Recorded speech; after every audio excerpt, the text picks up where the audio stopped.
दिंडोरी पेठ विधानसभा मतदारसंघासाठी महाविकास आघाडीचे उमेदवार सुनीता रामदास चारोस्कर यांना ज्या मतदार राजांनी मतदान रूपी जो आशीर्वाद दिलाय त्याबद्दल महाविकास आघाडीच्या वतीनं व दिंडोरी कृषी उत्पन्न बाजार समितीच्या वतीनं जाहीर आभार मानतो, असं कृषी उत्पन्न बाजार समितीचे सभापती प्रशांत अप्पा कड यांनी म्हटलंय।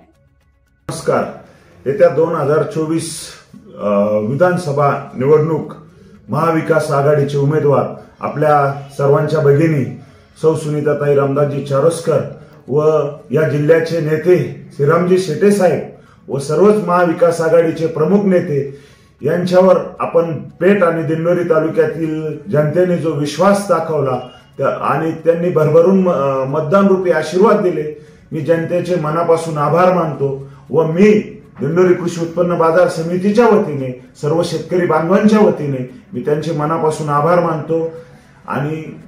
ह्याही पुढे आमच्यावर असेच प्रेम व आशीर्वाद राहू द्यावे हेच मी आपल्या जनतेला आव्हान करतो व आपले मनापासून आभार मानतो।